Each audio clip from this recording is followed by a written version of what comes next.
कविता की शीर्षक है एक प्रतिभा अनोखी सी। दिलाराम की दिल पर बैठे वो हमारे एक भाई रहे, 7 फुट की बुद्धि लेकर यज्ञ को सवार गए। जगदीश भाई जी नाम है उनका, स्तंभ खड़े वो महाशूरवीर, दूरदर्शी बन मनन चिंतन कर उजागर गए बाप का सिर। देवी संस्कार ज्ञान का भंडार शिव बाबा को दिल में उतारे थे, त्याग तपस्या सेवा मूर्त वो सबको आगे बढ़ाए थे। श्रीमत पर संपूर्ण चलकर सतों की राह दिखा गए, कल्याण मूर्त स्नेह मधुर बन सबके हृदय को भा गए। कई बार खुद परमात्मा ने मुरली में उनका नाम लिया, शिव बाबा को भी नाज है उन पर जो उनको पूरा पहचान लिया।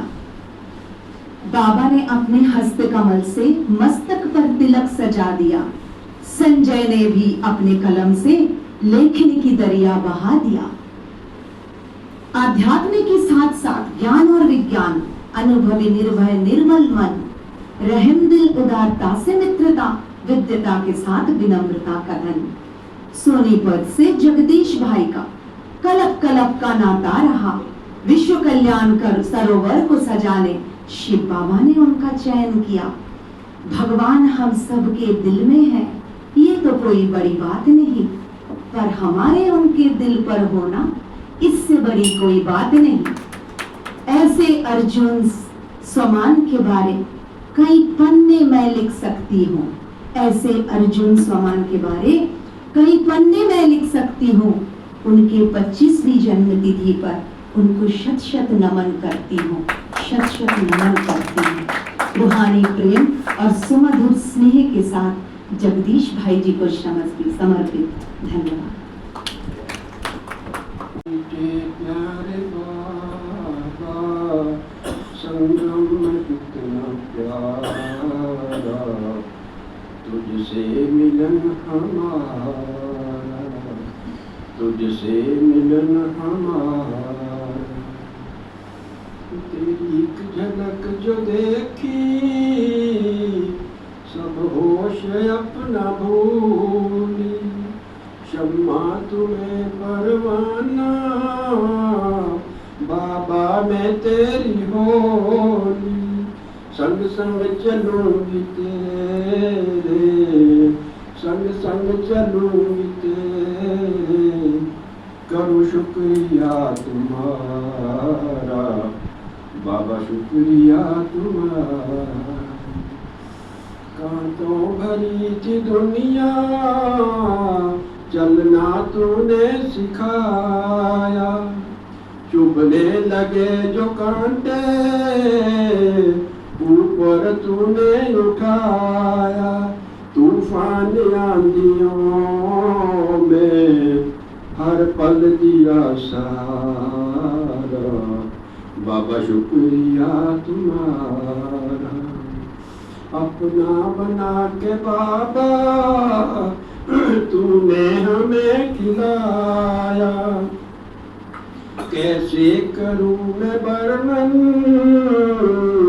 सुख जो तुमसे पाया।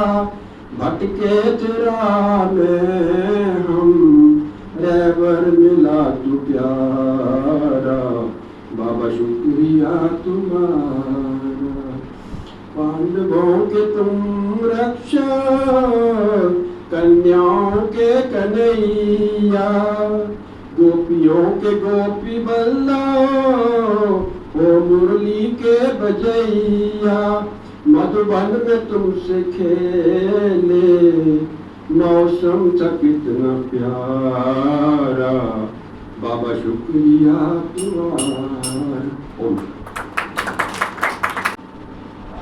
ब्राह्मण बनने से पहले और ब्राह्मण बनने के बाद का जीवन लौकिक और अलौकिक गीतों की मेडली द्वारा प्रस्तुत करने जा रही हूँ।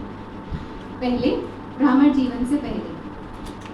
बेबसी जुर्म है, हौसला जुर्म है, जिंदगी तेरी एक एक अदा जुर्म है। बेबसी बाबा का ज्ञान मिला। मैं मस्तक मणि हूँ, मैं मस्तक मणि हूँ, सदा मुस्कुराती मैं मस्तक मणि हूँ। ब्राह्मण जीवन में बाबा का सुख लिया तो ये मन बोला, वो मेरा बाबा है, वो मेरा बाबा है, मूल वतन का रहने वाला, मीठे बच्चे कहने वाला, करुणा प्रेम दया का सागर दिल में अपने बसाता है, वो मेरा बाबा है, वो मेरा बाबा है। अब ब्राह्मण जीवन का कर्तव्य, जन जन मंगल, जन जन मंगल, जन जन सुखिया होए रे, जन जन मंगल, सब जन मंगल, जन जन सुखिया होए रे, जन जन सुखिया होए रे। ओम शांति। ओम शांति।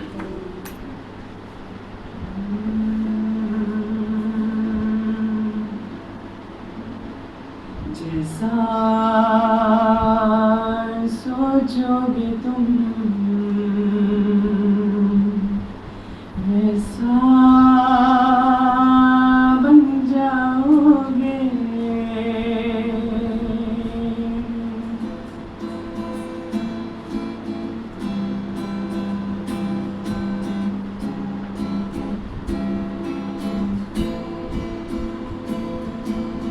जैसा सोचोगे तुम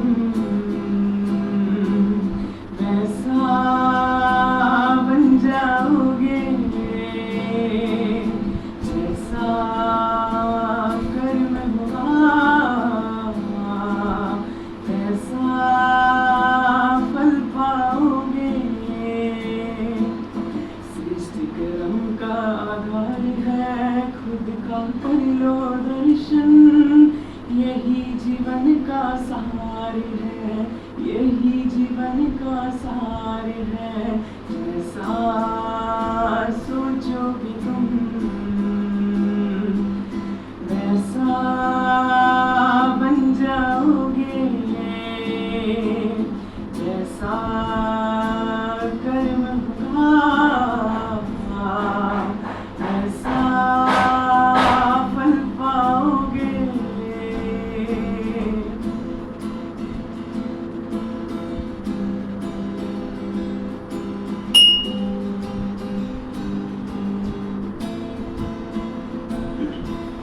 मन में हो शुभ संकल्प तो जीवन में फिर दुख कैसा, जब अंतर में शुभ भावना तो दिल में सुख सावन जैसा।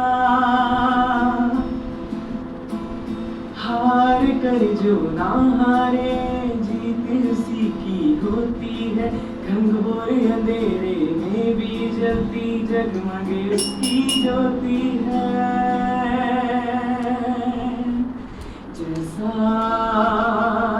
तख्त नशीन है बुलाया, जिसे देख सारे ब्रह्मावत्स बोले, मेरा बाबा आया रे आया। शास्त्रों के द्वंद्व पश्चात सच्चे गीता ज्ञान का कराया ज्ञात, फिर भी ऐसे पिता को हम भूल जाते रातों रात।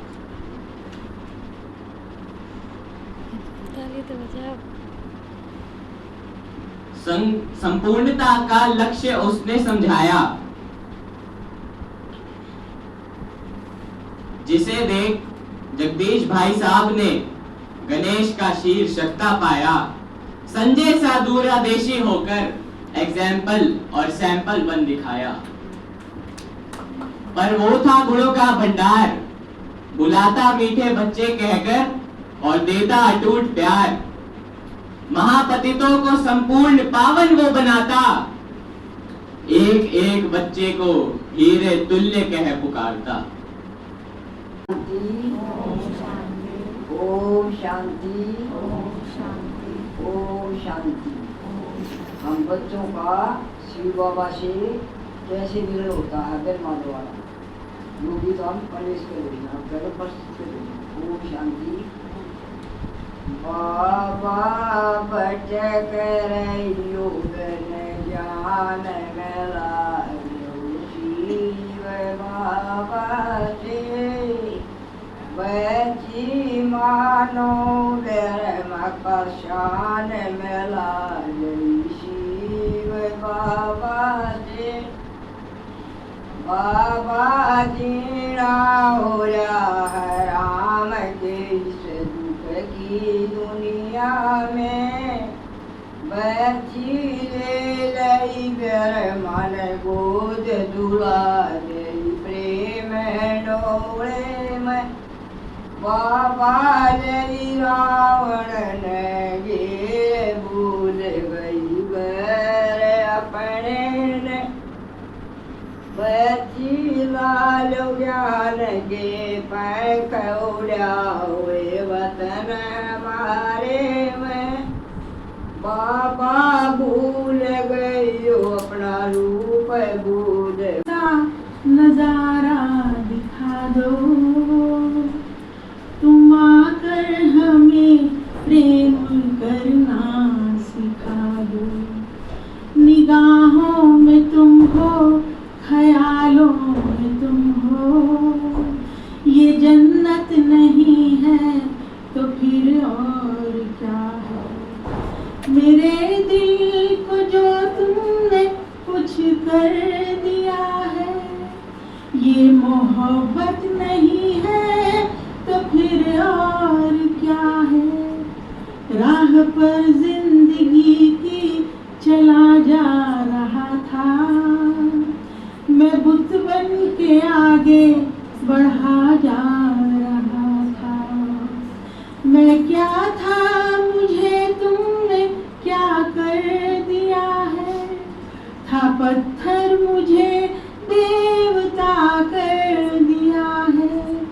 था समंदर में लेकिन तड़प प्यास की थी, तेरी आँखों में अब डूबना आ गया है। मुझे कंधों पर अब ठिकाना मिला है कि अब मर के जीना मुझे आ गया है। मैं दुनिया की हर चीज ठुकरा चुकी हूँ, मैं मन में बाबा को पा ही चुकी हूँ। मैं चलना भी चाहूँ तो चलते नहीं हैं, किसी दूसरी ओर अब मेरे पाँव। मैं बाबा को भूलूं ये धोखा न खाना, मुझे छोड़ दे चाहे सारा जमाना।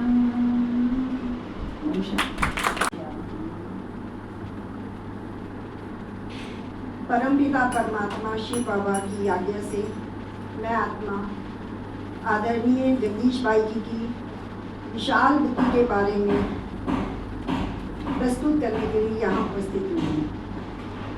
तो आदरणीय दाता जी का जन्म 10 सितंबर 1929 में मुल्तान में हुआ था।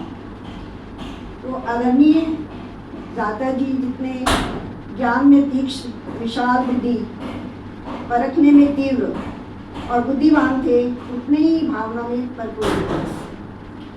उन्होंने त्रिमूर्ति नामक की पत्रिका प्रस्तुत की थी, जिसमें कि वो नाम तो बहनों का लिखते थे, लेकिन लिखे हुए लेख उनके सारे होते थे।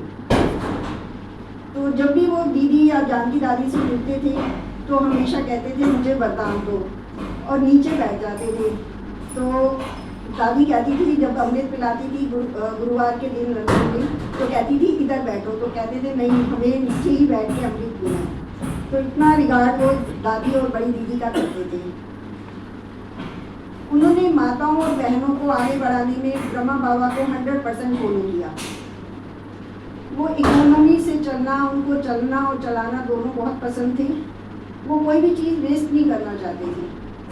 तो कोई भी किसी की विशेषता, किसी भी बहन की, भाई की विशेषता को आगे रखकर फिर वो कहते थे कि देखो उस बहन में ये विशेषता है, आपको भी सीखना चाहिए। और इससे वो दोनों में ही उमंग उत्साह बढ़ते थे और उमंग उत्साह बढ़कर उनको आगे बढ़ाने की प्रेरणा देते थे। बहुत प्रेरणादायी जीवन था उनका। उन्होंने जो साहित्य लिखा उसमें उतना साहित्य आज तक किसी ने नहीं लिया जो लिखा जितना कि उन्होंने ईश्वरीय देव ने दिया। उनका साहित्य इतना विशाल था, 200 से ज़्यादा किताबें उन्होंने लिखी और वो नियमों के इतने पक्के रहते थे, सदैव पक्के रहते थे। उन्होंने मुरली के पॉइंट्स इकट्ठा करके सच्ची गीता नामक किताब को भी उन्होंने प्रस्तुत किया। ज्ञान में वो इतने तीक्ष्ण थे कि वो जटिल से जटिल ज्ञान की बातों को बहुत सहज रूप से और रमणीक रूप से सुलझाते थे और फिर वो प्रस्तुत करते थे आगे। तो वो इतने सेवाधारी भी थे, रमणीक भी थे, गंभीर भी थे, भावजीवी भी थे, बुद्धिजीवी भी थे, सब तरह के गुण उनके पास थे। तो बाबा ने उनको एक विशेष टाइटल भी दिया था, वो विशाल बुद्धि के कारण गणेश जी का टाइटल उनको दिया था, क्योंकि वो बहुत ही विशाल बुद्धि के, उनके कार्यक्रम की योजनाएं उनकी इतनी अच्छी होती थी कि वो बहुत ही आयोजन करते थे। तो मेन यज्ञ के स्तंभ थे वो चारों पार्ट में, सेवा में, ज्ञान में, धारणा में और योग में। तो उन जैसा योगदान ईश्वरीय सेवा में आज तक ना तो किसी को मिला है और ना तक होती है और जगदीश चंद्र भीतर आते हैं।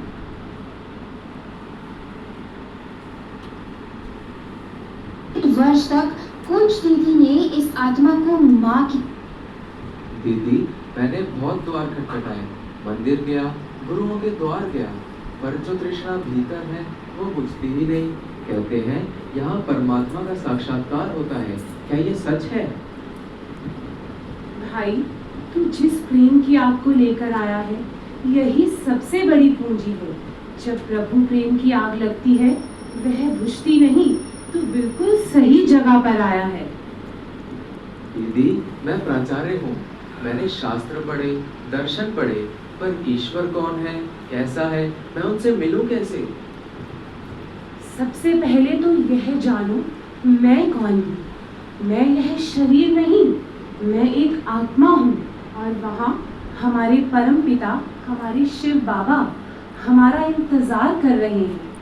वर्ष तक कुंज दीदी ने इस आत्मा को माँ की तरह ज्ञान में पाला और फिर एक दिन जगदीश भाई उठते हैं और कुंज दीदी के सामने हाथ जोड़ लेते हैं। दीदी, आज से यह जीवन बाबा को समर्पित है, नौकरी छोड़ूंगा और बाबा की सेवा में लग जाऊंगा। बाबा तुझे बहुत काम लेंगे जगदीश, तू एक दिन ज्ञान का भंडार बनेगा। जा, अपना पात्र खाली कर, बाबा भरेंगे। कुछ वर्ष बाद जगदीश भाई ईश्वरीय साहित्य लिख रहे हैं, तभी दरवाजे पर दस्तक होती है और लक्ष्मण भाई प्रवेश करते हैं। मैं सोनीपत से आया हूँ। याद है वहाँ पर आप एक प्राचार्य थे और मैं साधारण सा इंसान। तब आपने कहा था, लक्ष्मण, एक दिन बाबा तुझे भी बुलाएंगे। अरे लक्ष्मण भाई, आखिर आ ही गए। बाबा के बुलावे को कोई टाल सकता है क्या? बताओ, ज्ञान कब मिला? सन 1958 में बाबा से पहली बार मिला। बाबा की आंखों में ऐसा प्रेम था जिसने मेरा जीवन ही बदल दिया भाई जी। ऐसा प्रेम तो माँ बाप भी नहीं दे सकते। हाँ भाई, वह प्रेम ही तो है जो हमें यहाँ खींच लाया। इतनी किताबें, 200 से ज्यादा, हर किताब में आप बाबा का प्यार झलकता है। आपकी ना जाने कितनी लेखनियों ने कितनी आत्माओं की जीवन बदला, उनको बाबा की राह दिखाई भाई जी। लक्ष्मण भाई, ये मेरी लेखनी थोड़ी है, ये तो बाबा की कलम है। मैं तो बस निमित्त हूँ। सोनीपत के उस दिन से आज तक यह सफर बाबा ने तय करवाया। अब बस एक ही काम बाकी है। वो क्या? हर आत्मा को बाबा का संदेश पहुंचाना। एक भी आत्मा छूटनी नहीं चाहिए। से अधिक पुस्तकें, दिल्ली का पहला ब्रह्मा कुमारी केंद्र और लाखों आत्माओं की सेवा, यही था उनका जीवन।